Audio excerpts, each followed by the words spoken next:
Dans cette leçon, on va voir comment identifier une espèce chimique et on va voir deux grandes méthodes. Donc la première méthode, et certainement celle qui te demande le plus de travail et que tu as dû déjà faire en TP, c'est la technique de la chromatographie sur couche mince, qu'on abrève généralement par CCM. Donc quel est le principe de cette méthode? Le principe, c'est que les espèces chimiques, de manière générale, chaque espèce chimique, les espèces chimiques ont des affinités différentes avec la phase fixe et avec la phase mobile. Et la phase mobile, c'est les luants. Donc revenons un peu là sur les deux derniers termes avec ce schéma. Donc la phase fixe, c'est ce rectangle-là. Ça peut être du papier Whatman, ça peut être une couche de silice. Et on l'appelle phase fixe puisque naturellement, elle ne va pas bouger durant l'expérience. Donc sur cette phase fixe, on dépose au niveau de la ligne de dépôt deux gouttes qui vont sécher, donc une goutte A et une goutte B. Au niveau de la goutte A, on va supposer qu'à cet endroit-là, on avait déposé en fait un mélange de plusieurs espèces chimiques. Pour le moment, on ne sait pas combien. Et puis B, par contre, on a déposé une espèce chimique pure. Maintenant, on prend cette plaque, cette phase fixe, cette plaque de silice par exemple, et on va la plonger dans l'éluant. Donc pour rappel, l'éluant, c'est tout simplement un liquide qui va par capillarité monter le long de la phase fixe, monter le long de la plaque. Et en montant, ce liquide, cet éluant, il va forcément, du coup, quand il va arriver au niveau de A et B, entraîner les espèces chimiques contenues dans A et contenues dans B.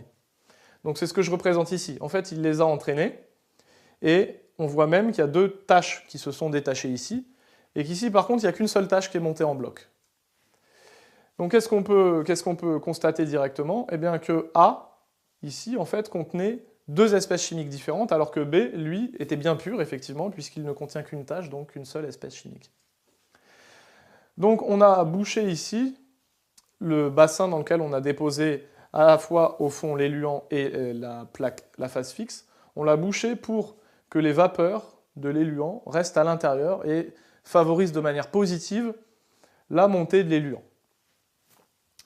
Enfin, cet éluant qui monte le long de la phase fixe, on ne veut surtout pas qu'il atteigne le haut. On veut arrêter l'expérience avant que la plaque soit complètement imbibée de l'éluant qui est monté. Donc on veut s'arrêter, on va arrêter l'expérience quand le front de l'éluant, c'est-à-dire le niveau auquel est l'éluant à un instant T, on va arrêter l'expérience quand on est proche du haut, mais pas en haut, un peu avant. Donc arrêter l'expérience, ça veut dire retirer la plaque de la cuve. Donc ça c'était la cuve. Retirer la plaque de la cuve et la déposer sur votre paillasse de chimiste. Et donc ensuite, on obtient du coup cette figure-là, c'est-à-dire la phase fixe, on voit les tâches. Si on ne les voit pas, on cherchera à les voir par différents moyens, comme vous avez peut-être vu en TP, utiliser les ultraviolets pour révéler les tâches.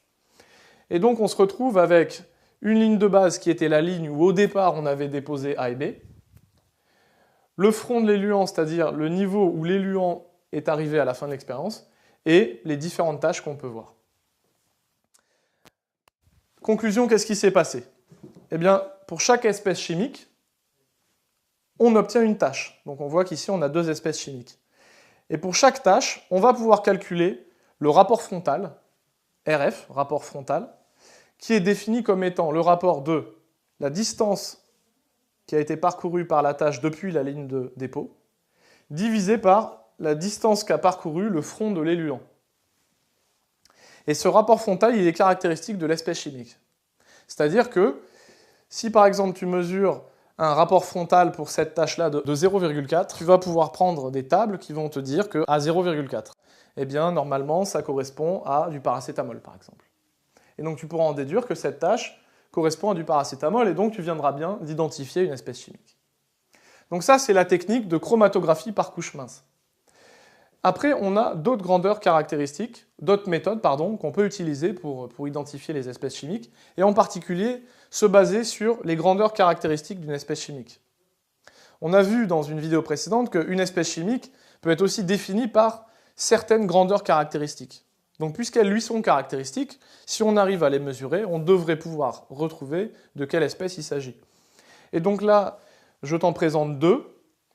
Il en existe d'autres, mais on se contentera de ces deux-là pour le programme de seconde.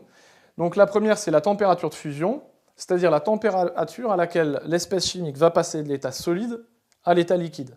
Donc par exemple, concrètement, pour l'eau, tu sais que ce passage de solide à liquide, c'est 0 degré Celsius. Donc, si tu prends de l'eau solide et que tu arrives à mesurer qu'en effet, la température de fusion est de 0 degré Celsius, tu en déduiras que c'est bien de l'eau. Ensuite, une deuxième grandeur caractéristique d'une espèce chimique, c'est la température d'ébullition, c'est-à-dire la température à laquelle l'espèce chimique passe de l'état liquide à l'état gazeux. Donc pour l'eau, de nouveau, tu dois savoir que c'est 100 degrés Celsius.